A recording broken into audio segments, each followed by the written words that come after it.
Mississippi on the move. Let's go.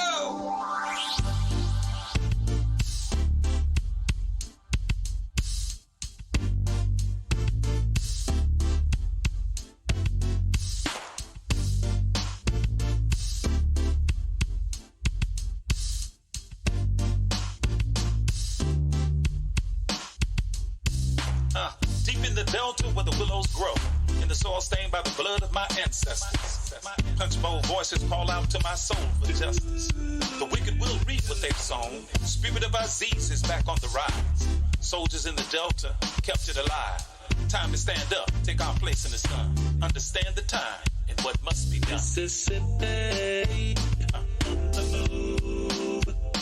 Mississippi. Mississippi. Mississippi on the move. Mississippi. Gotta make a move and take control. Have something we can call our own. So shine your light, help the people see that now is the time for us to be free. And if you waiting on the pie in the sky, you better wake up fast. They told you a lie, cause big fields are waiting a wide awake man. Elijah's got the master plan. Mississippi on the move. Mississippi. Mississippi. Mississippi on the move. Mississippi. Injustice, we've had enough. All of our divisions we're breaking up. Destiny has been calling us. The spirit of the Most High is guiding us. See, the time is now. What you waiting on? Quit shooting your brothers. Put your gun down. Come on. They got a cage waiting for you if you keep that up. Early graves coming to you. From that, can't raise you up. Now, Sister Ida B and Fannie Lou, check them out and you'll know what to do. But if you really want your enemy to be alarmed, read the final call. Follow Farrakhan. Mississippi on the move. Mississippi. Mississippi. Mississippi on the move. Mississippi. Mississippi on the move. Mississippi on the move. Mississippi on the move. Mississippi. Mississippi. Mississippi on the move.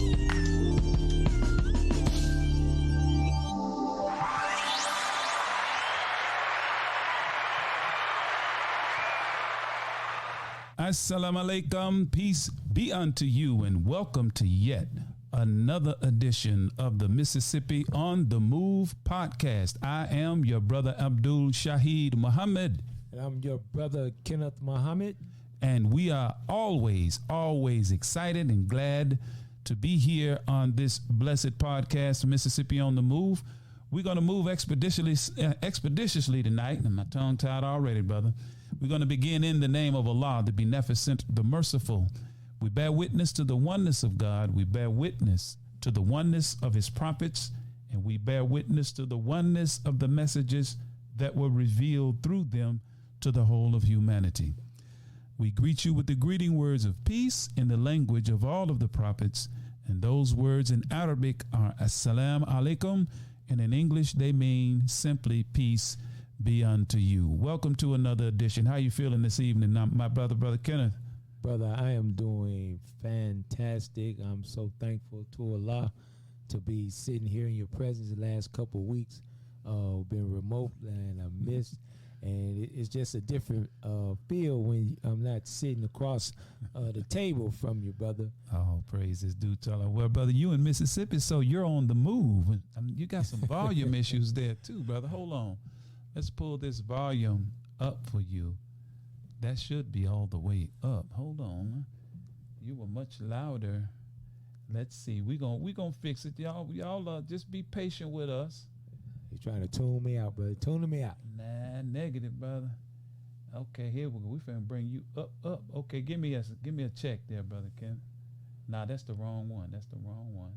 I need to go to 2. There we go. Talk to me now, brother. Can you hear me now, brother? Oh, that yeah. sounds a whole lot better. That's a lot better, yeah. Oh, yes, See, yes, we had to tighten you. See, I've been gone. You didn't turn my mic off. No, sir, brother. The microphone is I guess it was just a little low. But brothers and sisters, we are certainly happy to be here. We got a program for you tonight that's more so on the serious side of things. And we suffice it to say, it's more on the serious side of things.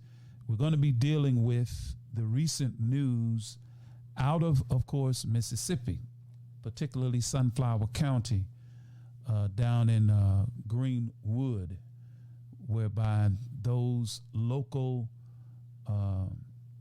legislators, the local and state prosecutors, have decided to not prosecute Miss Carolyn Bryant-Donham. And for those that may not know who she is the woman that accused the 14-year-old baby.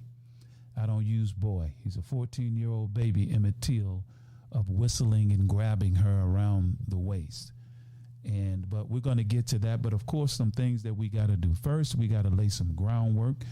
Thanks to those who are coming on. As you come on, just buckle your seatbelts, because we're going to have a very serious conversation. We are expecting an update on what's happening with this particular issue from our brother and friend from Coldwater, Mississippi, Brother Patrick Lumumba Alexander.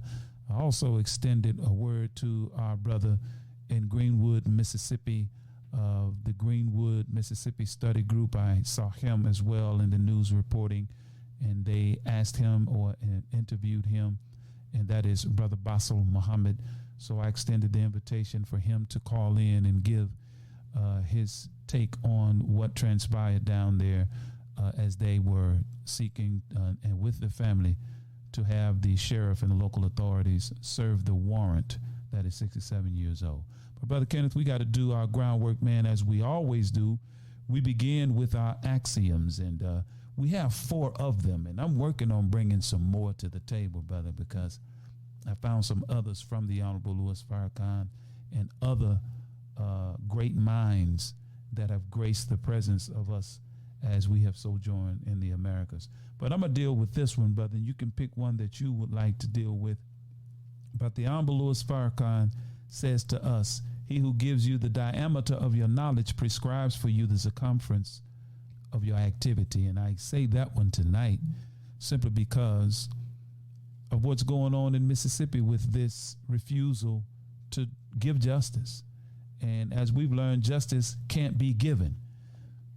So if they're giving you justice, that's like giving you the diameter of what you will receive as it relates to justice. That's right. So they dictate how vast or expansive or contracted the degree of justice you receive. Yes, sir. So they give us the diameter. They dictate the circumference of it. So that's why we use axioms like these to cause us to think. So that's the one that I would choose tonight, brother, from the Honorable Minister Louis Farrakhan. Is there a particular one that you would like to cite, my brother? That one is fantastic. You know, I'm always, because as we go around stating the case for our people, Brother Shaheed, you know that sometimes we run into those who are apologists for a system of oppression and tyranny. Mm-hmm. And so when Victor Hugo made that statement, and it became popularized when Dr. Martin Luther King, in his assessment of the crisis in the American cities, said that if a soul is left in darkness, sins will be committed. The guilty one is not he who commits the sin. The guilty one is he who creates the darkness. Mm-hmm. And oftentimes many people point to the things going on with black people in the inner city. They love to talk about crime and violence, and certainly those things need to be discussed. However, that is low-hanging fruit. As Dr. King says, the things going on in the inner cities, he was speaking of the riots back in the 60s. He says they are derivative crimes. That's right, brother. Born out of a greater crime. Because when a people have suffered the way black people have here in America, and we've done studies over the years on our program, Brother Shaheed. You have brought some heavy receipts, as you say, in dealing with epigenetics and dealing with psychological trauma, as other ethnic groups point out things that have happened to them just a few decades, and how that has perpetually traumatized their community. Well, what is the trauma that has been inflicted over 400 years, 300 years as chattel slaves, not even being considered human, being described as property? What kind of psychological damage did that do?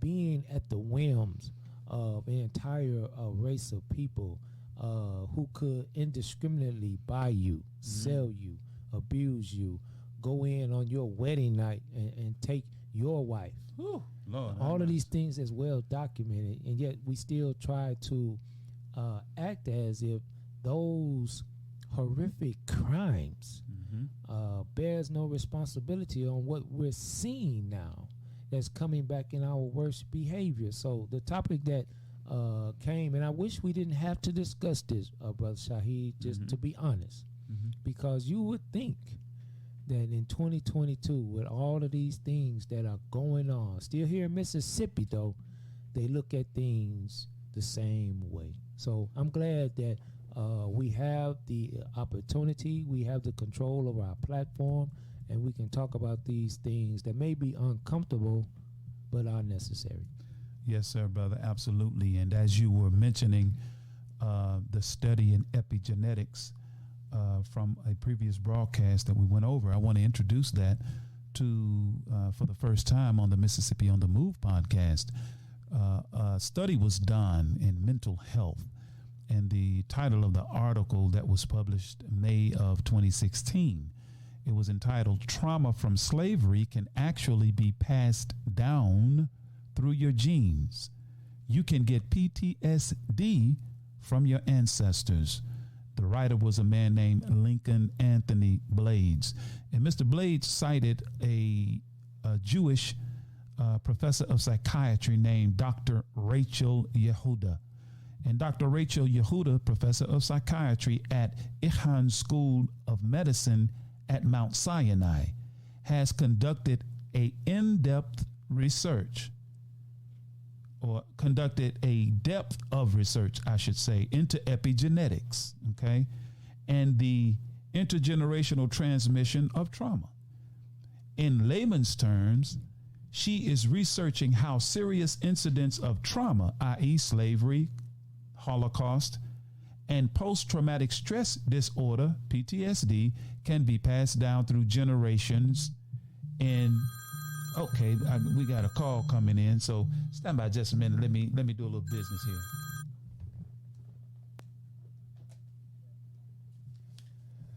This is a particular topic that many are anxious to speak on. We've spoken to several of the brothers and sisters who were there in person to witness the lack of justice that was afforded to the remaining relatives of Emmett Till. And as we will soon find out, the justification and even the procedure is something that was created, in my opinion, to open up a back door, so to speak, so they wouldn't have to do that which was right. Yes, sir. As I was saying on this article that we are citing, Dr. Yehuda, she was studying how trauma from slavery can be passed down through our genes. And she said her research, the article says, her research has revealed that when people experience trauma, it changes their genes in a very specific and noticeable way. So when those people have children, their genes are passed down through or to their children. The children also inherit the genes affected by trauma. And I don't want my brother to be waiting. We have our brother who's called in, Brother Akili, and he's one of the young soldiers on the battlefield, and I want to get him in to get his commentary. Brother Akili, are you there, sir? Yes, sir. How you doing, brother, man? I'm doing well, brother. If you can, you got a lot of background noise behind you, so we having a little trouble hearing you. So if you can get where you can be heard a lot better, that would be excellent. Yes, sir. I'm at work right now, but let me get into a perfect place. Yes, sir. See, this brother calling in from work. See, brothers and sisters, it's always beautiful when our young people, see the importance of issues like these. This brother's a native Mississippian. I've met him personally. Young man, and he works with our brother Patrick Alexander down there in Coldwater, Mississippi, the Black Liberation Movement. And Brother Patrick made the point during that interview by the news the other day that our young people need to get involved. Oh man, don't tell me we lost him. Yeah, I think we lost him, brother. He must have went somewhere where the signal was not so good. Yes. God willing, he'll give us a call back. And let me put this thing. I could have sworn I had this thing. Yeah, I do have it on silent, but it's ringing loud as an airway whistle. But we'll there he is. He's calling back. Okay, we're gonna accept that and see. Jahi Akili. Yes. Yes. Brother Jahi, are you back, sir? Yes, sir. I apologize, brother man. I apologize for that. Oh, that's all right. Go right ahead, brother. We're in the thick of it already, man, and we're going to get Brother Lumumba in here in a few minutes. But what's on your mind, brother? Well, brother, thanks for the opportunity to articulate myself about this matter, this important matter with our brother Emmett Till and the lack of responsibility that the U.S. government and the state has for black people. Mm-hmm. We should not be shocked at this decision. We should not be shocked at all. That's right. Knowing that we are under the realm of white supremacy, and Mississippi majority is like the bedding ground of white supremacy historically. It still is. So we as a people, comrades, we should not get really so uptight or emotional about this, because Mississippi already denied justice for Brother Emmett Till 7 years ago in that kangaroo court. They called justice. And now, 6, 7 years now, they say they're not going to indict the murderer, the kidnapper, the woman who lied on this young brother so he can be killed. So we should not get so emotionally, reactive. And I think that's the word that I want everybody to understand. We should be responding, not being reactive. So no matter what, we should keep pushing and keep pushing no matter what. So what they say they're not going to indict, we know the truth and we know what happened, and we know justice was denied. So what we got to do now, so history won't repeat itself. As my commander and Lumumba and General Baba Kareem always tell us, history do not go in a straight line. It goes in a circular motion. And just like with Brother Emmett, Trayvon Martin. That's right. Mike Brown, Ahmaud Arbery, Breonna Taylor, Tamir Rice, Eric Gardner. Go ahead, son. George Floyd, and the list continues. Because we have not responded to these threats. We only reacted. So it's now time for us, black families, to understand that we must respond and keep responding. If not, then we have set ourselves for failure, not only for us today now, but for our future generations, for our future children. And we as the BYLCGB understand this statement that comes from my ancestors, to understand the cause, to understand that justice will be prevailed no matter what. But we got to keep pushing. Like I said, we must have the moral character, the moral background, the most honorable Minister Louis Farrakhan said one time, you must have the testicular fortitude to push this and to speak this. So Black family, I'm not going to hold y'all long. I'm not going to hold the mic too long because I know my commissioners will come on. But I want everybody to know that no matter what goes on in this realm of white supremacy, we must keep on pushing, keep on fighting for justice, not just for ourselves, for our future children. Thank you. Thank you, Brother Akili, if you would. Tell the audience your age, if you don't mind, brother. Well, brother, I am 23 going on 24. I'll turn 24 in this February. Man, ain't that something? Brother, thank you so much for your call and for your commentary. I've been doing that for the youth. That's for the youth. Thank you, Brother Akili. Yes, man, Allah bless you, brother. We will be in touch definitely. All right, Brother Jahi? Yes, sir, Brother Minister. Assalamu alaikum. Wa alaikum salam, sir. And the beauty in that, brothers and sisters, it was the youth. Dr. King was 26. That's right. So he is at the right age. Dr. King was 26 when he got started in the struggle. So Brother Jahi is right on time. And I just wanted the audience to know that. I was told we was having some difficulties with the audio, but as I understand it now, the audience can hear. I got word that everybody can hear now, and we are still awaiting the arrival of my brother, Brother Patrick. I'm going to check on him because we had to make some provisions that if he was not able to navigate the app that's needed to participate as a guest host on tonight's program, I instructed him. I gave him another set of instructions. So we're going to wait patiently. But as we wait, Brother Kenneth, I want to finish the point with regard to the epigenetics piece, how it can be passed on. Dr. Yehuda, she was born in Israel, and she lived in a predominantly Jewish neighborhood in Cleveland Heights, Ohio, here in the States. She first tested her theory out on a small control group of her neighbors who had survived the Holocaust. What she found is that the Holocaust survivors had similar hormonal profile to Vietnam veterans suffering from PTSD. Our brains have a region called the amygdala, which performs the primary role of processing memory, emotional reactions, even threat detection. PTSD causes the amygdala to kick into overdrive. It wasn't until years later, after meeting with the child of a Holocaust survivor, that she decided to test if these traits were passed down through generations, and her study confirmed what she thought.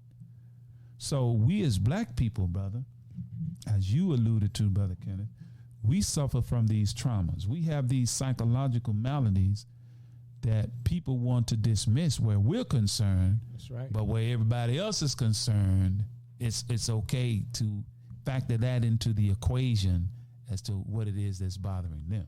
And one of the things that is troubling, that it seems as though we have given up on the young people, and we know Brother Akili, and we've seen him 2-3 years ago when he, so he's 23 now, but he started earlier than that. Yeah, I think he was around 21, maybe 20.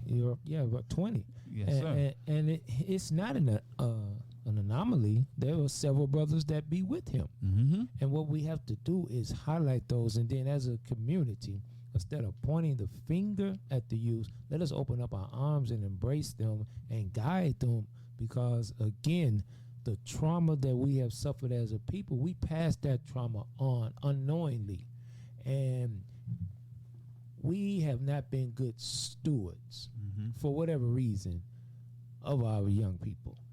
And it is time for us to accept our role, our responsibility, and guide them with a firm rudder, guide them so they have the right spirit.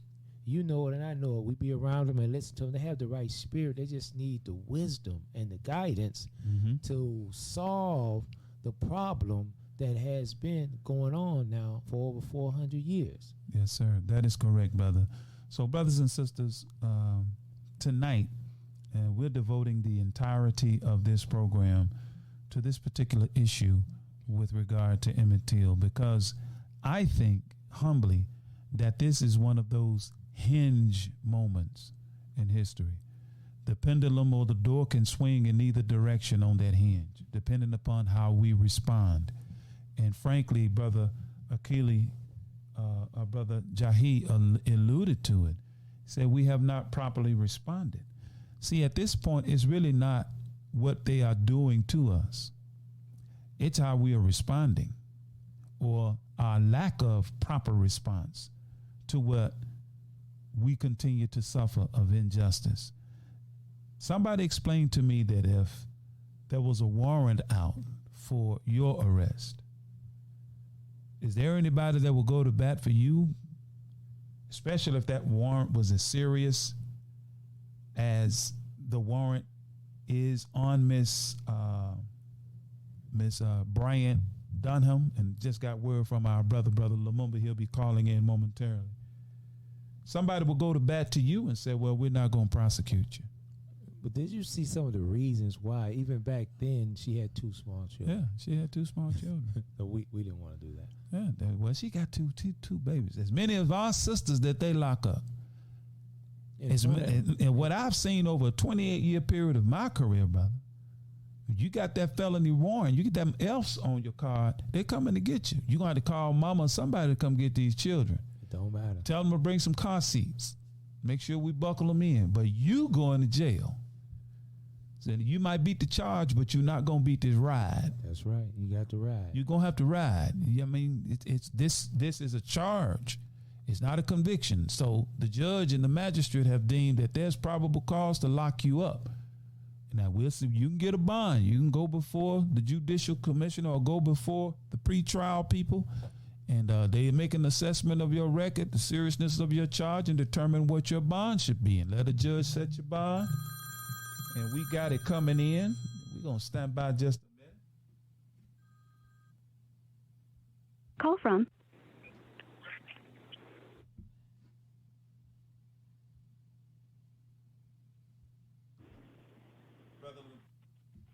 Brother Lumumba, are you there? Assalamu alaikum. Wa alaikum salam. Yes, praise be to Allah, brother. I'm glad you were able to get in this way. We had another way, but of course, I made sure I had a backup plan for you, brother. Thank you for being on with us tonight. Brothers and sisters, we now have with us our brother and friend from Senatobia by way of Coldwater, Mississippi, the executive director and commander of the Black Liberation Movement out of Coldwater, Mississippi, our brother Patrick Lumumba Alexander. Brother Patrick, how are you this evening, sir? I'm well, brother. Thank you. Yes, sir. For that robust introduction. I appreciate that. Oh, brother, yes, sir. That's one thing that we as black people have to reestablish, the honor and respect that should come with those of us who struggle for the liberation of our people, regardless of where we are. This is how our enemy does, brother. You know, I was sharing with some of the people who attended the Ida B. Wells 60th anniversary of her birth, and the Sister Harris asked me to say a few words to the audience, brother. When they called my name and I walked to the microphone, I felt like Tupac, brother. All eyes was on me because they said Mr. Muhammad. And I can see the trepidation in the faces of the people in anticipation of what I might say, you know.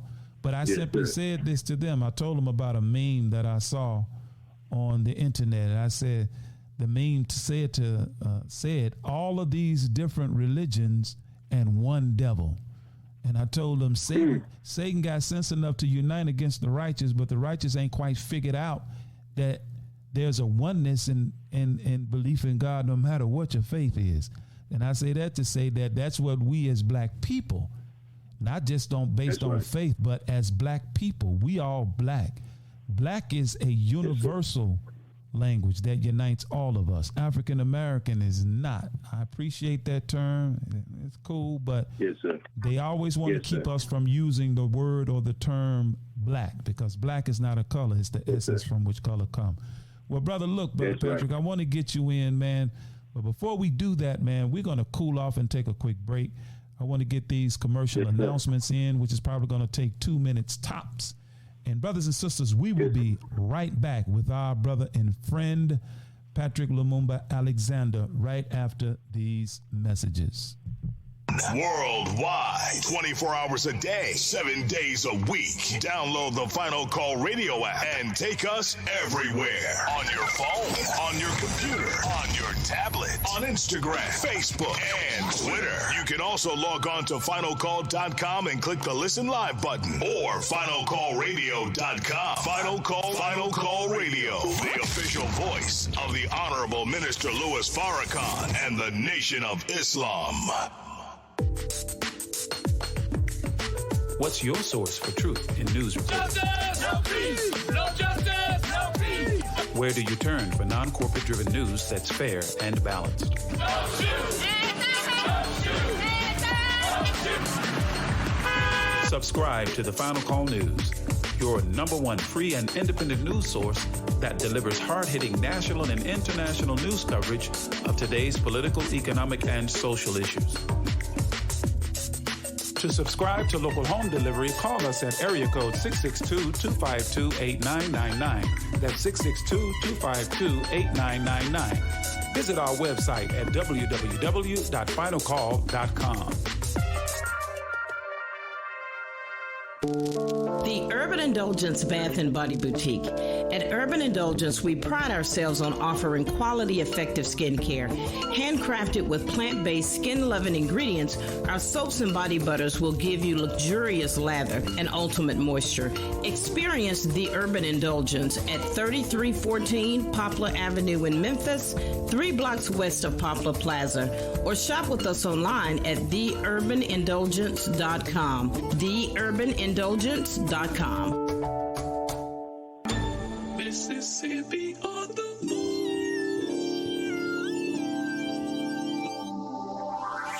And we're back live here with the Mississippi on the Move podcast. Our special guest this evening, our brother and comrade at arms, Brother Lumumba. I call him the Black Panther of the Delta, but we know him as the commander of the Black Liberation Movement, Patrick Alexander. Brother Patrick, man, could you please oblige us and give us an update on what's been happening on the ground? Because I know you, along with others, I know Brother Malik Zulu was down there. I saw my brother Kareem Muhammad. I saw my brother Basil Muhammad of the Greenwood and Greenville, Mississippi study groups, boots on the ground. So, brother, give us a ground-eye view of what's been happening down regarding this issue. Yes, sir.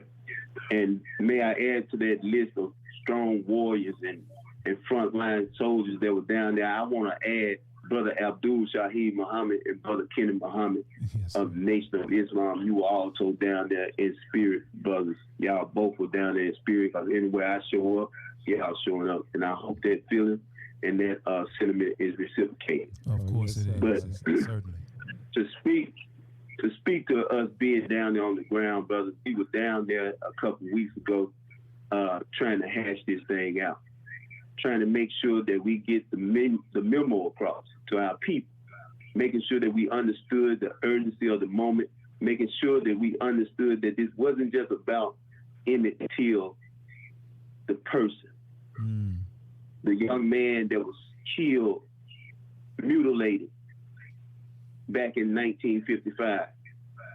We were down there because that young man that was killed and mutilated, Emmett Louis Bobo Till, spoke and speaks now to the humanity of Black people. And I think we marginalize it ourselves when we look at it as just an Emmett Till situation. Emmett Till encompasses the humanity of Black people. And that's what we need to internalize in this moment, because when the United States government speaks, as it had secretly convened a measure of a grand jury, secretly convened this grand jury, when that indictment failed to indict the last surviving culprit, the last surviving criminal, the last surviving co-conspiring murderer, and this judiciary process has failed to indict her. They're not just indicting based on Emmett Till. They're not indicting based on how Black people are viewed in this society. We have to keep that in mind. If we don't, we're not going to fight the right fight. So that's what's going on, brother. Something has taken place. A grand jury was convened under the nose and under some mysterious guy. And they come back with a decision not to indict Carolyn Bryant-Donham on the recently found warrant. So that's where we at. So we still dealing with the sting, but it's the same old sentiment. So it's the same old sentiment. So that's where we at, brother. And that's where the conversations need to go. Thank you, Brother Patrick. This is Brother Kenneth, brother. I'm going to greet you. Assalamu alaikum. Alaikum salam, brother. But it's always an honor and a pleasure to be with you in this fight for the struggle and liberation of our people, brother. You are a more than a worthy adversary, but brother, you are a natural-born leader, and this is the time for the type of leadership that you are providing. So I want to thank you on behalf of all of our listeners and myself, and I just want to go right to the point that you made, because it sent chills down my body when you said it wasn't about Emmett Till the person. Emmett Till is just a representative of us as a people here in America, and in particular Mississippi, and the way, the callous way that this has been handled for decades, even with the so-called white progressives and the liberals, even with all of these things that are being put out there on television that has lulled us to sleep, they still are showing us in our face that this is how we really feel about you. We can't even arrest a white woman. We didn't ask for. It wasn't an indictment about to be brought down. It wasn't a jail term. It wasn't that. We just wanted a warrant served for you to get arrested and come downtown. And if they would have just brought you downtown, then afterwards, we don't know if they'd have just brought you in the front door, let you out the back door. But what they said was, this is not even worth bringing you downtown to inconvenience you the life of a baby. Someone, and those who may not be familiar with the story, was visiting Mississippi, was with his family, and then an adult, think about this now, he's a child, an adult made a false allegation against a child during in that particular time, full well knowing what the outcome was going to be. Our men have been historically lynched and burned and mutilated, castrated on the whims of a false charge of accosting a white woman in the South. This is a historical thing. So she was not ignorant to what was about to take place, is what I'm saying. Exactly. We can't minimize her role. She was the first domino to fall in that sequence of events. So she was criminally responsible. It's the same way they do us. Yes, sir. Yes, sir. And because many have said, well, that was so long ago, let's move on. What's the big deal? That's the big deal. This is what they're saying. That's the big deal. She the one that caused it to happen. Yes. And it's basically you saying she get away. Good God Almighty. Good God Almighty. Yes, sir. Brother Kenneth, man, and I will say this, as a 27 years, actually 28 now, years, personally, me, in my profession, under the color of law, and knowing what I know, the question I have, why was there the necessity to convene a grand jury to determine whether or not to execute a warrant? A warrant means that a police report has been filed, okay? That report has gone up the chain to a detective or an investigator who goes and finds the facts. He unearths all of the elements and all of the circumstances surrounding the alleged crime committed. And once he gathers that information in the form of statements, in the form of physical evidence, and in the forms of whatever evidence and statements he has to take, he determines that, okay, I have enough probable cause based on the statute and how it reads to pen a warrant for the perpetrator's arrest. Once that warrant is penned, that warrant is taken by that investigator to a magistrate, to a judge, and the judge reviews that affidavit for an arrest warrant to determine whether or not the officer is correct and in harmony with what the statute requires to issue said warrant. Well, a magistrate clearly agreed with whoever that investigator was. So who was the officer? Who was the investigator? Who was the magistrate? Well, the magistrate agreed, signed the warrant.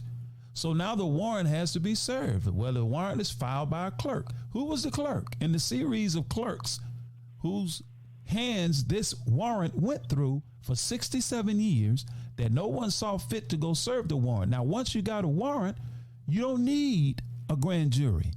A warrant means that the duly elected sheriff, highest ranking officer, or one deputized or a police officer can go and pick that woman up and bring her in. Now, she can have her day in court. She'll go before a pretrial. They'll set her a bond. If she pays the bond, she can be released until her trial date. So what was the necessity of convening a grand jury 67 years later when a magistrate had already determined that there was enough cause to go and arrest her? And just like Brother Kenneth just said, they didn't want to inconvenience her. Well, I find that strange because they had no problem locking up an 83-year-old blind man named Bill Cosby. They didn't have no problem doing that. Man blind now. They had to lead that brother around for the entirety of the trial because he's legally blind. But now all of a sudden they got this soft heart, and Bill Cosby ain't killed nobody. And this is not to minimize what he allegedly did. And I use allegedly strongly because it's a bunch of liars. They lied to Bill and they went back on their word. You feel what I'm saying, brother? So all of this stinks. And, you know, and my sentiment, brother, is how are we going to respond now when these people have made it abundantly clear long before this hinge moment, as I call it? And I call it a hinge moment, Brother Patrick, because this is on us now. It's really not on the state prosecutor. It's not really on the Richardson brother, because we've always had people of his ilk to betray us. We've always had that, brother. That's not new. It's just like that brother with the Breonna Taylor piece. He knowingly stood there and lied with regard to what happened while that woman, that sister, was asleep in her bed and got shot to death. And they charged the man with a crime for shooting in an apartment next door blindly, but they didn't want to charge him or hold him accountable for actually shooting somebody in an apartment that was inhabited. See, that's the sickness. And we've known full well that this judicial system is sick when it comes to us. So forgive me, brother, for my passion. Well, don't forgive me, because this is how I feel about this. And you know, Brother Patrick, we talked before we got on there. I was mad as HE double hockey sticks about this, man. That's right. And you know, that's right. Because you're right, but this is about the humanity of black people. It's far deeper than just Emmett Till. It's far bigger than just Mississippi. Mississippi has and has always been the flashpoint for these kinds of issues. I'm put a pin in it right now, man, because there's a lot more to this. They found the warrant, according to the news reports. They went, some of the family members of Brother Emmett went and found the warrant in a basement with spider webs in LaFleur County Circuit Court, and found the warrant. And when they found it, you know, And we saw you, brother, and Brother Malik. And I think y'all actually had your hands on the document. That's right. Am I correct, brother? That's right. And it was the cousin Deborah Watts, and she's two of his. Well, they have an Emmett Till Legacy Foundation. Two of Emmett Till's relatives, Deborah Watts, who is the head of the foundation, and Terry Watts. And they wanted authorities to use the warrant to arrest. They didn't ask for no convening of a grand jury. They said, go serve the warrant. That's all. They was just asking them to do what they've always done where warrants are concerned. Go serve the warrant. Here it is right here. So you know, brother. So what in your mind, Brother Patrick, because as I just stated, this is about how we're going to respond to this. Because I plan to keep this as part of our subject, brother, on an ongoing basis, because CNN has done their report on it, and I can rest assured they're done with it. The Guardian has done their report. All of the various news outlets and news publications, they have done, from the local to the national. They've done their news piece on it, so they can wash their hands and say, well, hey, we put it out there. Well, it's our responsibility to keep this conversation going. And brother, my mind is we're going to keep this conversation going on Mississippi on the Move, and it's going to be an aspect of every podcast. What are you going to do about Emmett Till? How are we going to organize? What can we do to create a synergy, if you will, beginning in Mississippi, to put this issue before Black people throughout Mississippi and really throughout America? What do you think about that, brother? No doubt.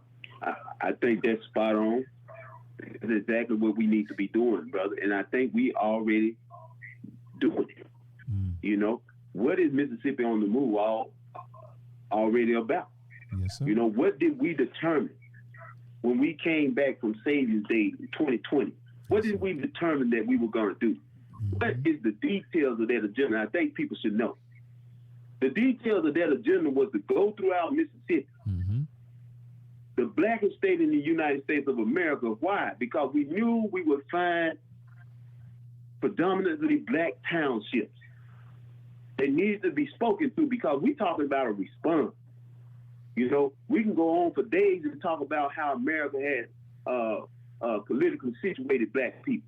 We can go on for days talking about how Patrick Moynihan and Robert Taney, powerful political people, have set the tone and basically spoke to the nation about how white people perceive Black people permanently.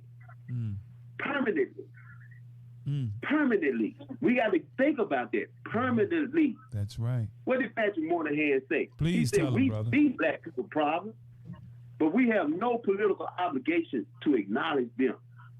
Repeat that. What did Robert Taney say? What did Robert Taney say in the Dred Scott decision?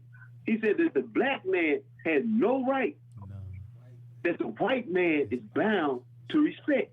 None. So at some point, we have to respond to this. Are we going to remain the permanent underclass? So what I'm trying to convey in as few words as I possibly can, what is Mississippi on the Move all about? Well, Mississippi on the Move is something that has stirred up in the spirit of Black people. And what I'm trying to convey the best that I can, every opportunity that I can, is that it's something special about the grassroots of Black people. I'm not talking about the civil rights, because civil rights was the Jewish idea. We never fought for civil rights. We were fighting for freedom and human rights. That's what we were fighting for. That's right. And we still fighting for that. What did we say? We fighting for the humanity of Black people, because we are not that.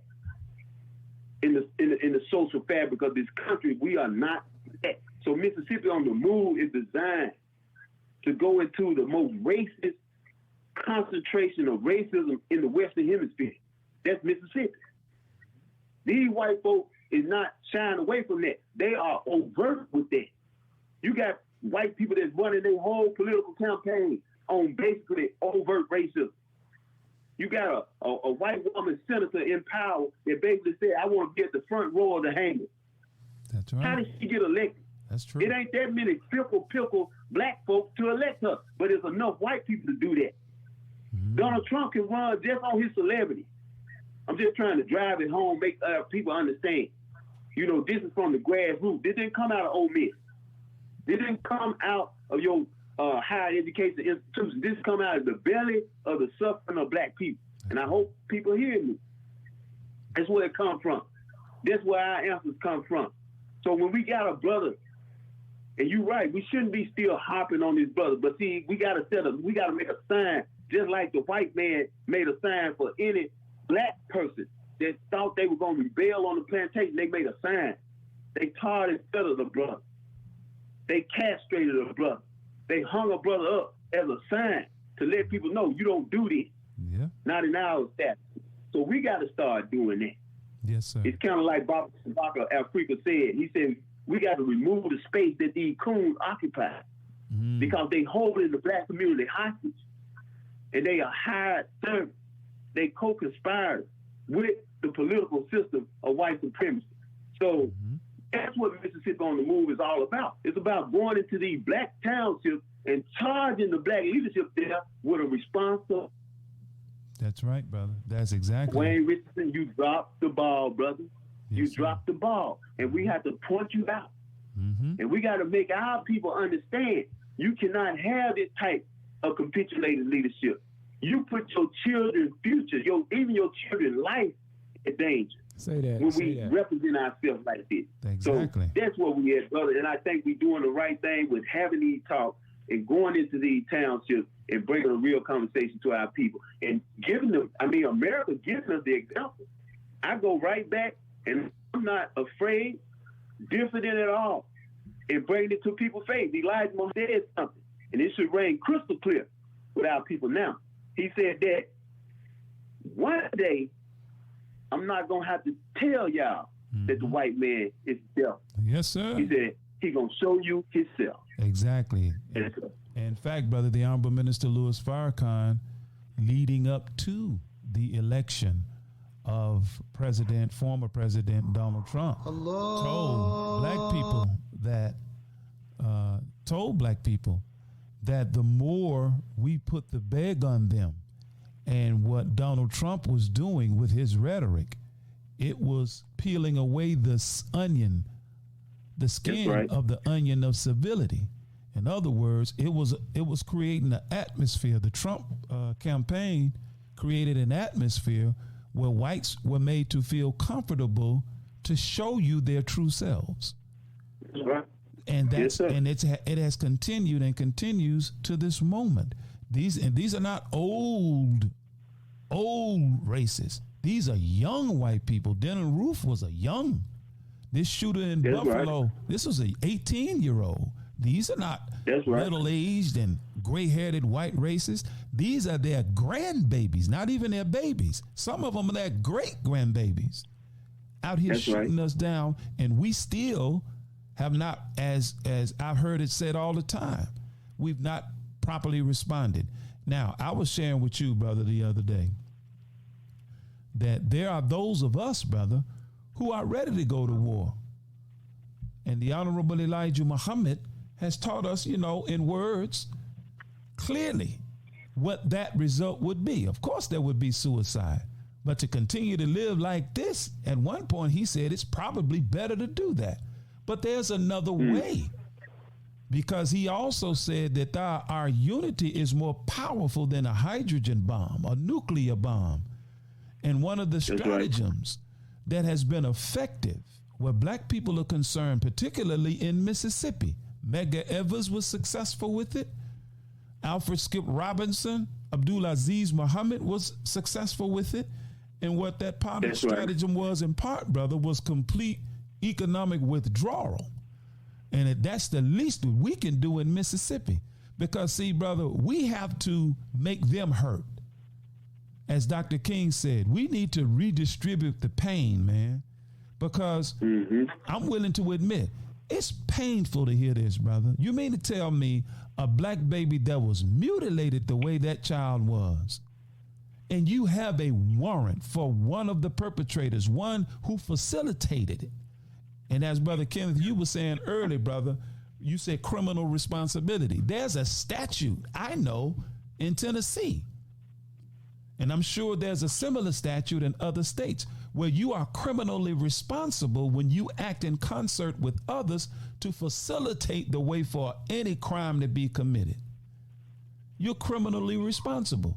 And as brother said, right. She ain't nowhere in the world during that era, under those circumstances, knowing what happens when white men snatch black people up in the middle of the night and drive away with them into the darkness. Ain't nowhere in the world she had no idea that would happen to that boy, as she wrote in her memoir. And the prosecutor said, well, there's no new evidence. The fact that she would say she had no idea of that they were going to do that to him, that's evidence that she witnessed the kidnapping, which makes her criminally responsible. So how are you going to say now that there's no new evidence, as these low down, and I don't mind saying it, it's just low down prosecutors, because they're more interested in their personal agendas, their political careers, whether or not they'll be reelected. In my mind, brother, it would appear they're more concerned with that, and that carries greater weight than getting justice for this 14-year-old child and their family, man. So in the report, also, Brother Patrick, when the grand jury declined, which in my mind, they didn't need a grand jury to arrest a woman, you know. I guess they just put put that cart before the horse to circumvent even going to get the woman. And I question whether or not where she is in the Carolinas, whether they would have cooperated to extradite her back. You know what I'm saying? But Brother Kenneth, go ahead, brother, jump in. Well, based on experience, grand juries that are impaneled are usually secret. You don't know who they are. Mm-hmm. Now, with this particular prosecutor, you know, it's a political game that they play, and so by handing it off to the grand jury, even though that was totally unnecessary, that absolves him, sort of like, you know, Pontius Pilate washing his hands. Mm-hmm. You see, even though it was his responsibility, he passed the buck, so to speak. And so he can go back and think that gives him cover. But as Brother Patrick and those who are with him says, there's no hiding place today. What I want to ask you, Brother Patrick, is this, because the information is out there and we're dealing with our response. What is the next step in this? Because I know you and I know those who are with you, you know, it's not over. No, it's not over. And, you know, what is the next organized step in this particular fight for those who may be listening and who share the same sentiment as most that we've talked to, that this is an outrage, in the same way that our brother Emmett Till sparked the modern day civil rights movement. This particular thing, as the brother said, could be a hinge moment. It could spark something if we mobilize correctly. So what is out there, if you want to add to that, that you all are planning to do, and how can people join on to that? Yes, sir. Yes, sir, Brother Ken. And that's a great question, because we always have the problems, but we very seldom have the solution. I call us being revolutionary and non-solutionaries. Mm-hmm. So we need to become more solutionaries, more so than revolutionaries. So at this point, Brother Kenneth, you know, we are kind of dealing with the demoralization of the moment. But at the same time, it's kind of like a boxer in the ring taking a stiff jab. You know, you kind of get a little discombobulated, but you realize that when the agenda the whole time, the whole agenda is making sure that we clean our house up so that we can control our circumstances. So what we're going to continue to do is create the groundswell around this miscarriage of justice. This has been a gross miscarriage of justice, and I'm talking about that the fact that we had an opportunity, you know, in the space that we control, a 73% black county, you know, and Emmett Till was the trial was held in Sumner, Mississippi, which is in Tallahatchie County. We're talking about Delta County, you know, and I have lived in one for an extensive period of time, and I've been around a lot of. So what I'm saying is that we're going to continue to create a groundswell around this injustice, you know, to notify our numb people. Our people are numb. You know, if we traverse this state, Brother Kenny, Brother Abdul, we see it. I mean, we see it. Our people are extremely numb to the fact of the things and the circumstances that's going on around them. We numb to the reality and what can be done about it. So we got to continue to wake our people up, seriously wake them up. Mm-hmm. And I'm on the mindset of Shabak Afrika in a certain aspect. We can't waste time with the fickle pickles, the ones that we have to reteach fundamental things. We can't waste time with those. We have to go with those who already have an inclination that understand, because we can't wait on the masses. We got to take the critical masses and begin to push the paradigm. We got to take the critical masses. Those are the ones who know. Those are the ones who are understanding and know where we can move and go forward. Now, I will say this, and I think this is something interesting to note. We live in an age of political fallacy. You know, fallacies of political progress. We got a whole Emmett Till, on the national level, Emmett Till anti-lynching bill that's been passed. But at the same time, you have this whole Emmett Till issue come up, and we can't even get an indictment. So what's going to happen soon is that the movie is going to come out. Mm-hmm. I think the movie Till is scheduled to come out October the 1st. What that movie going to do? You know, you got a 67-year-old issue that's basically been used to generate emotions, circulating around, you know, the emotions and that pain that Brother Abdul is talking about. And when you put movies out there that express the pain of our people, you make a lot of money off that. But see, what I'm thinking is going to happen, you know, with this movie, with us continuing to work on the ground and build around this miscarriage of justice, is that when that movie come out, we got 2 or 3 generations of black people that really don't understand the magnitude of Emmett Till. They really don't. Yes. You know, so this movie, I think it was a great job done on this movie. I'm not one to advocate movies. You know, I'm not one to get our history, a proponent of getting our history from these movies. But I'm a fan of Keith Beauchamp. Mm-hmm. You know, a young brother that has been working from Louisiana. He's by way of New York, Brooklyn, New York now. But this young brother has worked on these type documentaries for a long time. And he was the one that was instrumental in going in with the Emmett Till Legacy Foundation and Deborah Watts and Terry Watts, who actually hung the phone up on me. They don't have a grassroots, they don't want to work with grassroots organizations as far as what I can understand. But Keith Beauchamp. The Watts sisters don't I'm talking about Deborah Watts and her daughter Terry Watts. I just call these people by name, man. I don't even be playing around with this stuff. Well, why bring it up then if they don't want to do that? I'm sorry. Yes, sir. Well, you know, they got how they want to deal with it. You know, they got how they want to deal with it, and grassroots organizing is not that. You know, so they made that clear, you know, when they hung the phone up on me. But what I'm saying is that Keith Beauchamp was instrumental as he was hashing out the facts of the history about this, because I think he really wants to put a good product out there, you know, and that historical, factual a reenactment of Emmett Till is gonna gaslight the situation. But see, the government has already moved and made a decision before we can create that groundswell, and then it get lit by that movement, and then we can have a real emotional response to this, just like we did with Emmett Till open that casket. You see, so you know we kind of staggering back right now, Brother Kenneth, Brother Abdul, but at the same time, you know, we got to straighten our resolve. You know, we got to tighten the gloves up, and we got to go at our people, man. So we'll be down in Columbus, Mississippi, man, and I'll be down there on the front line.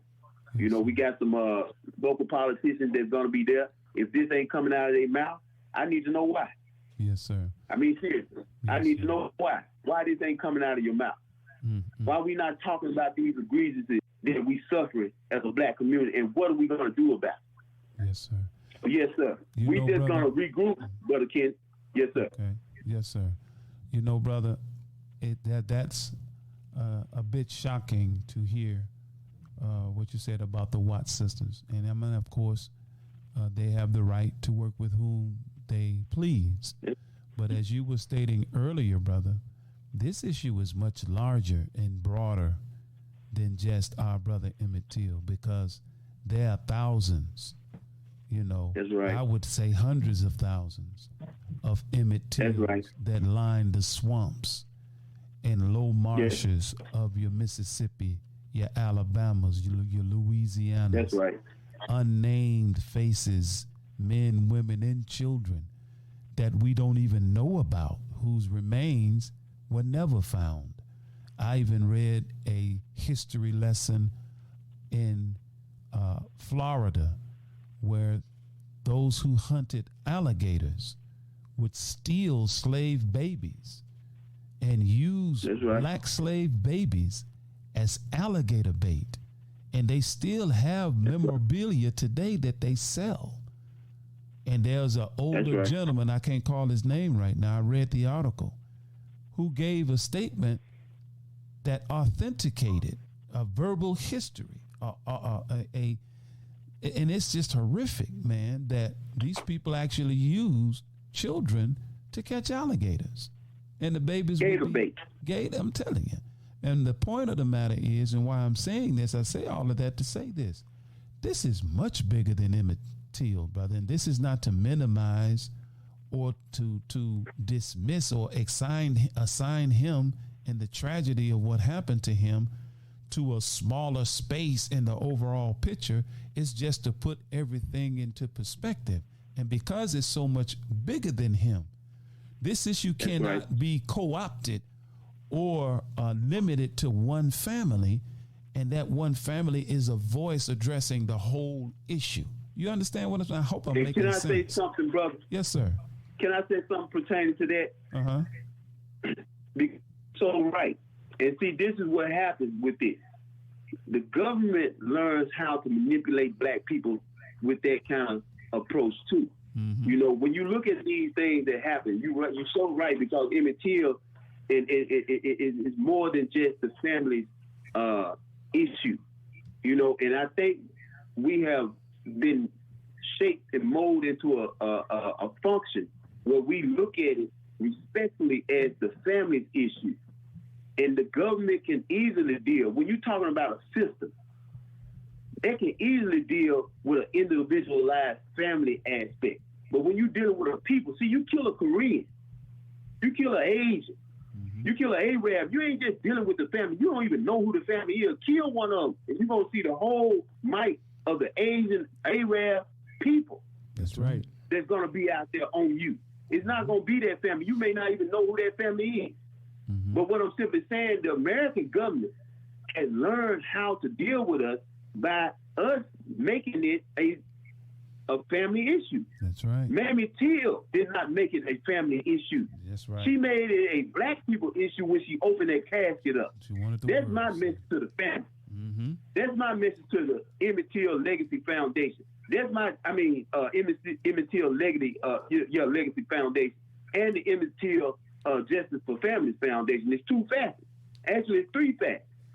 And that shows our division right there. It's three facets within the family. Mm-hmm. But what I'm saying is that, and not to be, no type of way toward the family. Mm-hmm. This is more than just a family issue. That's right. Now, what if the Emmett Till family, Legacy for Family, said to brother Dwayne Richardson, look, we all them folks that stand outside the courtroom, we ain't with that.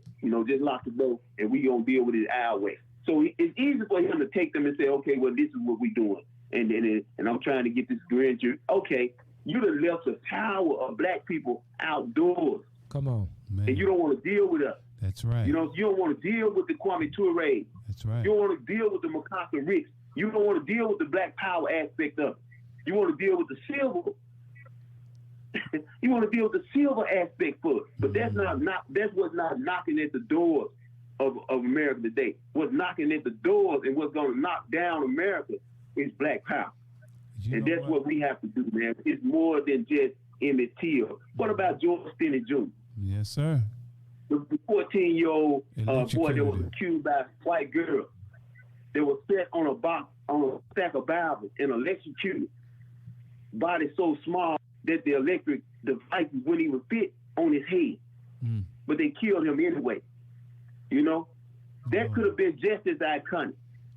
But it was Emmett Till who made the polarizing decision to open that casket up, and Jet magazine caught that, and it went all over the world. Saddened Rosa Parks. Yes, sir. It saddened black people all over the nation. So that's what makes Emmett Till so iconic. It wasn't that he was the only situation. Yes, he was a polarizing situation that the world had to respond to. So that's where we at, brother. Yes, and I commend you all, man, for having me on and letting us continue to talk about this issue, because we got to get our people aware. Yes, sir. Yes, sir. Yes, sir, brother. And one of the things in war, and make no mistake about it, that the black man and woman here in America, war is being waged upon us. Whether you acknowledge it or not is immaterial.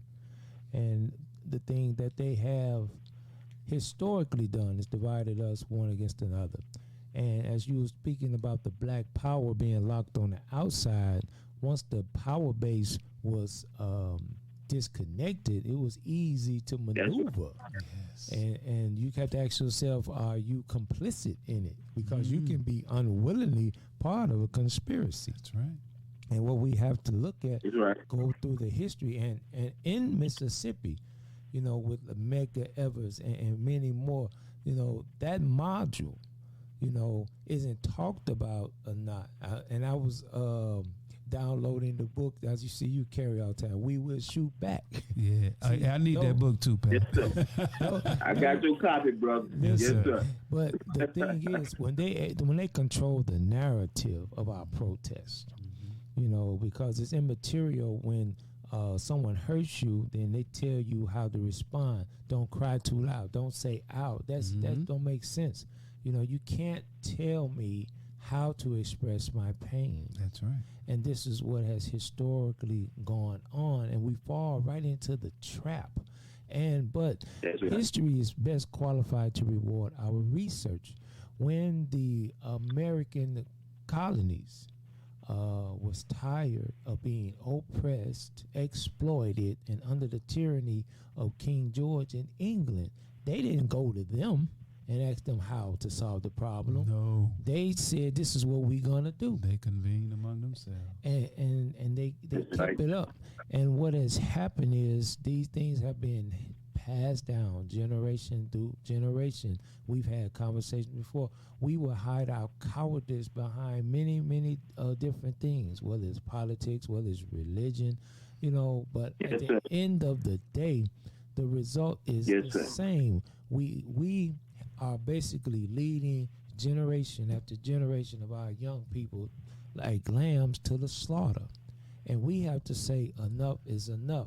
So in the vein of Miss Mamie Till, when she said, no, I'm not going to allow you to secretly sweep this under the rug. As you said, they had been historically doing those things in Mississippi for years, but she put it out there publicly. Look at the response. What happened with George Floyd? He wasn't the first brother that got stopped and got killed. That's right. But it was done. It was out there in the public, and we just kept it out there, and then we just mobilized about that.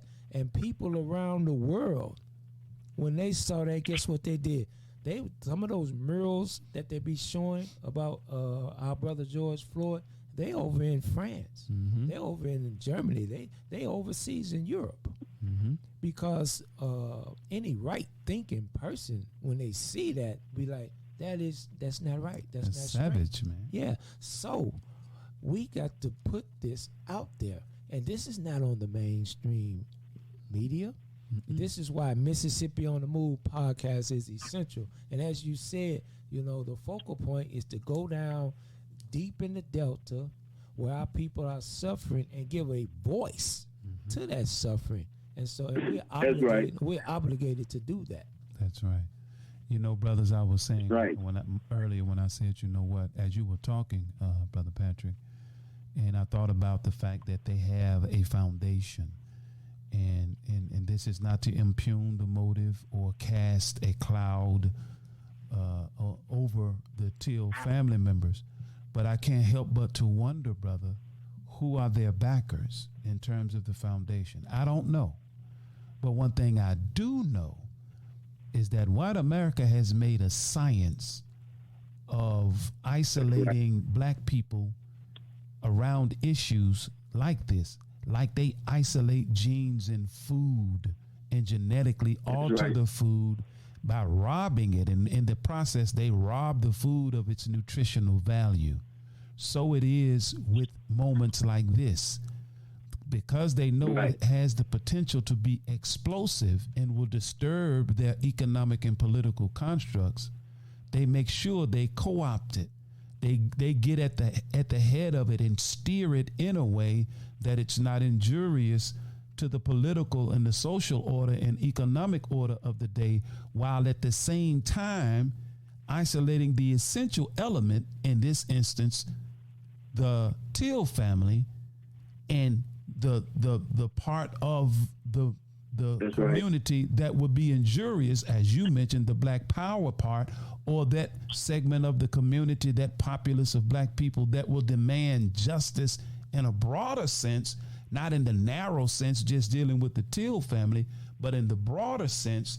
They rob the moment of that essential part and just deal with that family. See, they've made a science of that, brother, and that's the same way they genetically alter food. And now that we recognize that, now the question is, what are we gonna do about it?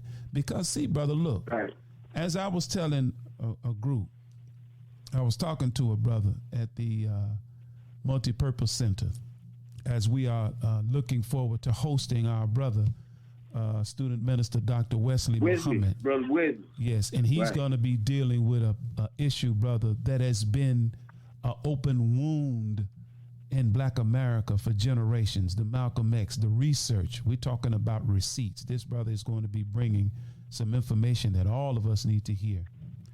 But, man, I lost my point when I mentioned that. But they made a science of separating the part of the movement that they know that they don't want to deal with, while at the same time dealing specifically with that family or the immediate people that are injured. So, man, hopefully that point will come back to me. But the thing of it is, this is my point. What are we going to do about it? That's, and as Brother Kenneth asked earlier, what are the next steps? And we as black people have to understand that if we allow this to continue without a proper response, without an adequate response, then our entire humanity is at stake, man. That's right. Our humanity, and we can't, and there will be no outcry. As the Honorable Louis Farrakhan was saying, leading up to the Million Man March, they put out a series of movies. They put out Boys in the Hood. They put out Colors, and all of these movies that depicted us in a savage way. And they put out a book entitled Monster by Cody. I can't remember his last name. And that book was a #1 seller overseas. And it cast a particular image to the world of black men in particular. And the minister said, brother, that was the setup for the slaughter, because the world will look upon us, well, they're savages. So if the wholesale murder of us started by the authorities, there would be no outcry in the world. Well, so it is, brother, if we ignore this because, well, I'm too busy. Well, you know, I got to get my hustle on. Well, it's not affecting me. I'm doing good. Okay. Well, the people that was on the upper decks of the Titanic thought they was doing good until the ship started taking on water on their level. So it is with this moment, brother. If we as a people ignore this, brother, then we will wish we had not ignored it. If we don't give proper voice and attention to this, we will soon regret.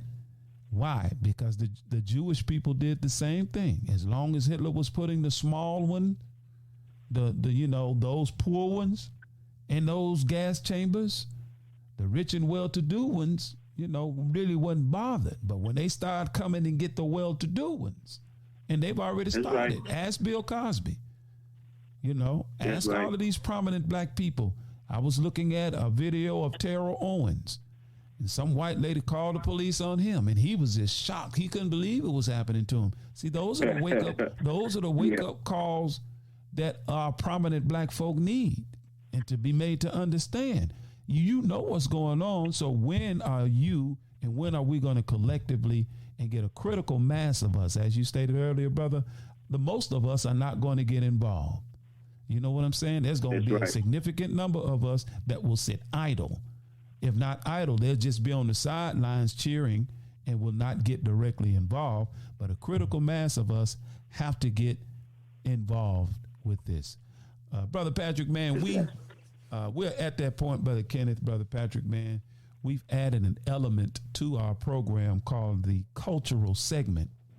And as I think I told you, Brother Patrick, I was just in Milwaukee last weekend for our national training seminar.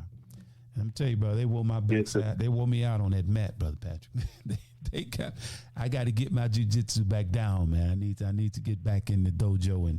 But at any rate, the Nation of Islam has some very prominent and very talented hip-hop artists. And last week we featured our sister Neelam Muhammad with We Got 'Em Like Her and Danique and Golden Child. Well, this week we want to feature a brother named Hashim Hakeem. And I purchased his CD, brother. And lo and behold, on his CD, he has a cut on it that's entitled, guess what? It's not guess what, but I'm asking the question. Guess what the title of the track is on his CD that he just released that I just bought? The title of the track is The Ghost of Emmett Till. And I was like, wow. Wow. You talking about divine, as you put it, Brother Patrick, divine synchronicity. So for tonight's cultural segment, we want to debut, wait a minute. Okay, there we go. We want to debut a cut by my brother who I've recorded in my studio before, Hashim Hakeem, with his latest output, The Ghost of Emmett Till. Coming right up. Check it out. All right. You use your religion as an excuse not to stand up and fight your natural enemy. And the only people on this earth, Brother Walter, the only people on this earth that use their religion and their so-called belief in God as an excuse not to stand up and confront their enemy is my people. Negroes are the only people I know that use it. Ghost. I ain't dead. It's a pleasure to give my life just to live forever. He who weaponizes the blood of martyrs said, get your children ready for the slaughter. Blame the patriarchy, thank your fathers. But every racist devil had a racist mama. When strange fruit meets forbidden fruit, your hands up today, don't shoot. So say my name. Really can't afford this price of fame. Who knew the guy had a boomerang and he called it karma? She ain't never shied away from no drama. From 1555 to 1955, we watched it intensify. Some still believe the lies, cause niggas too scared to believe they eyes. My fear died in the Tallahatchie. Rose from the dead, can't catch me. Patriots say now to get back. Gave birth to the hit back. Graduated to the click clack. Black Panthers and the black Muslims, yeah, devil this, that. Paid back as a Karen with a pimp slap. You don't wanna miss that. Got the weight of the world on my back, devil lift that. It is a will, there's a way. There's a way, there's a way. We finna get it either way. We don't forgive when we finish praying. Yeah, we taking names, taking over, we taking everything. Ain't no waiting, we enforcing the change. This ain't back in the day. This is a message to the right folks. Black, brown, red, yellow, white folks. No mercy, yelling out, please. Can you smell the fried blood in the breeze? Comatose, but I still feel pain. Shotgun, hole in my brain, whole lot of hatred, whole lot of rage over my dead body. These things gon' change. Y'all don't wanna teach history in school, cause our open enemy look just like you in the integrated classroom. How that look? But white folks killing blacks in the history books. Killing us then, kicking, choking the steel. Now insert the ghost of Emmett Till. For real? These devils are the same way today. Caught red-handed, but still get away. Really? It is a will. finna get it either way. We don't forgive when we finish praying. Yeah, we taking names, taking over, we taking everything. Ain't no waiting, we enforcing the change. This ain't back in the day. It is a will, there's a way. There's a way, there's a way. We finna get it either way. We don't forgive when we finish praying. Yeah, we taking names, taking over, we taking everything. Ain't no waiting, we enforcing the change. This ain't back in the day. It is a will, there's a way. There's a way, there's a way. We finna get it either way. We don't forgive when we finish praying. Yeah, we taking names, taking over, we taking everything. Ain't no waiting, We enforcing the change, yeah.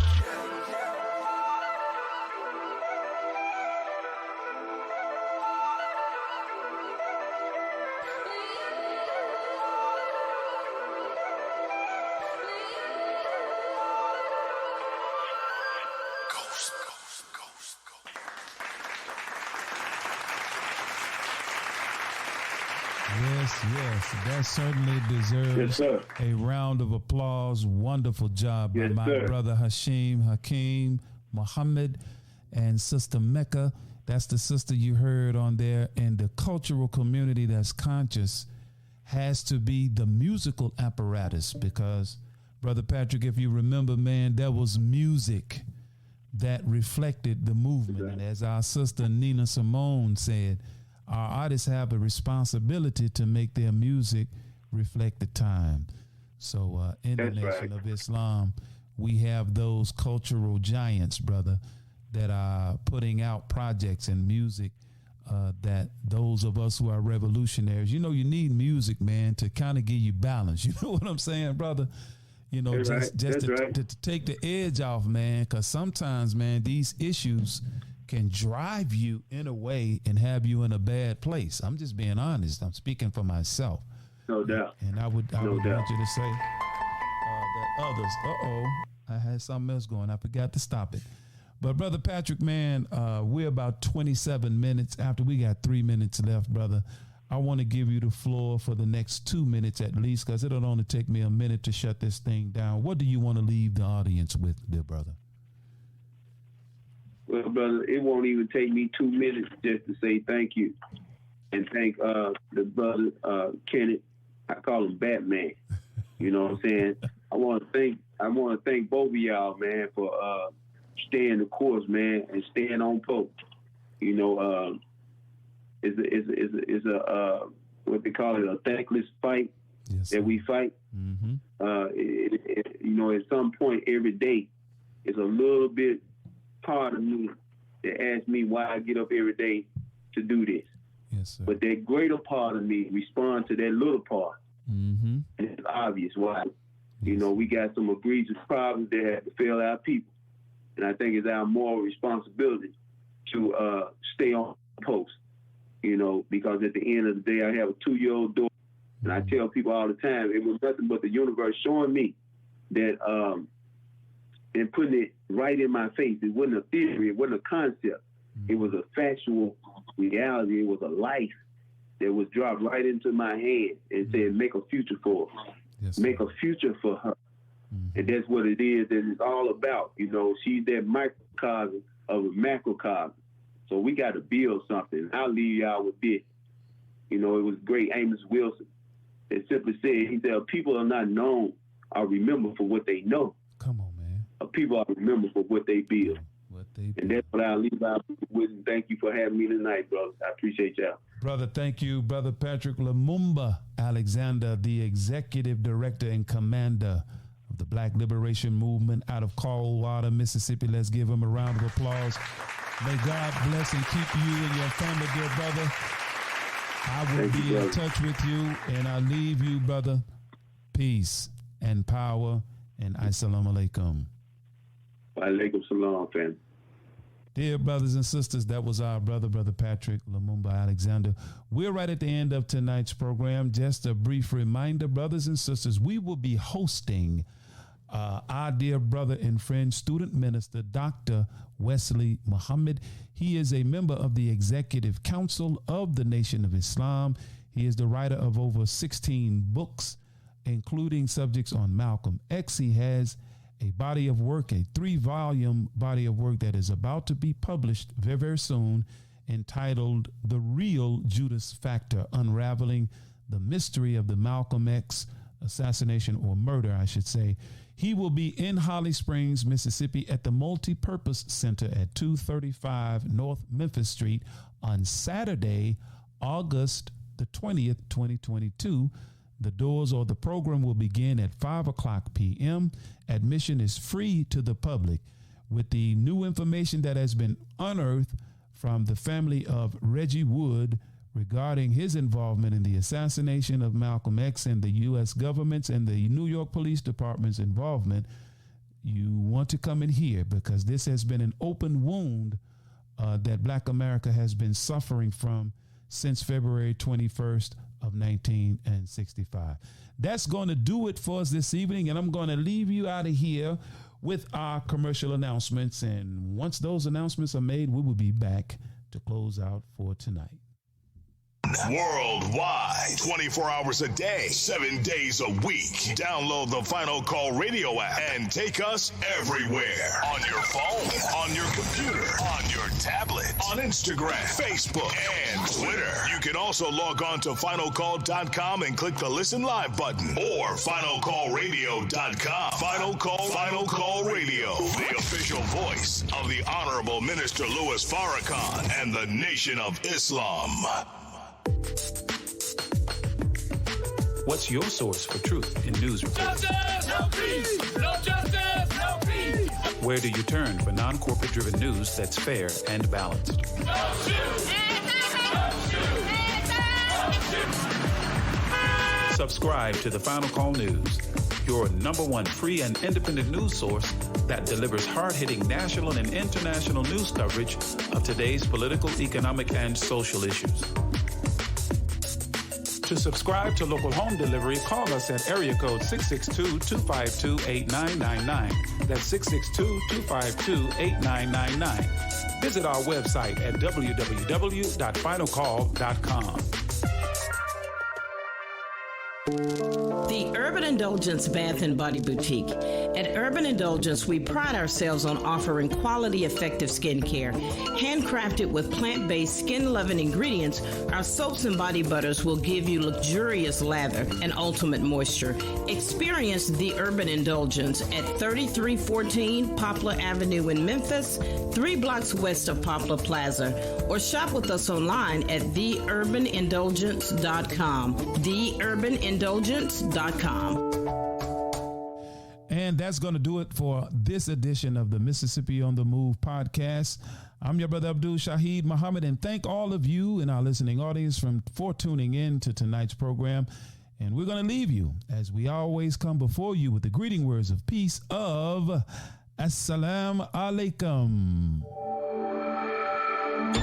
Mississippi on the move. Let's go.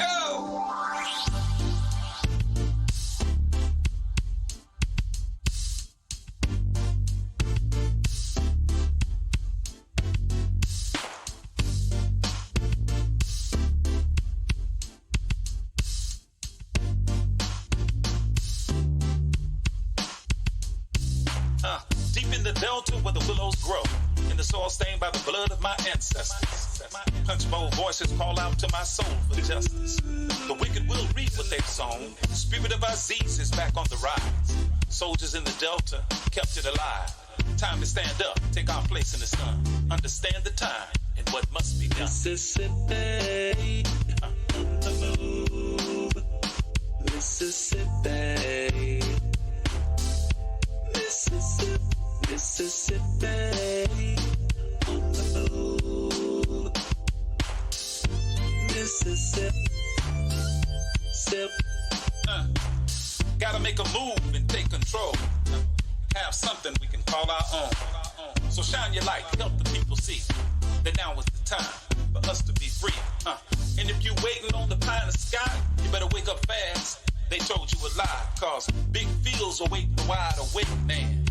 Elijah's got the master plan. Mississippi on the move. Mississippi. Mississippi. Mississippi on the move. Mississippi, sip. Injustice, we've had enough. All of our divisions we're breaking up. Destiny has been calling us. The spirit of the Most High is guiding us. See, the time is now. What you waiting on? Quit shooting your brothers. Put your gun down. Come on. They got a cage waiting for you if you keep that up. Early graves coming to you. From that, can't raise you up. Now, Sister Ida B and Fannie Lou, check them out and you'll know what to do. But if you really want your enemy to be alarmed, read the final call. Follow Farrakhan. Mississippi on the move. Mississippi. Mississippi. Mississippi on the move.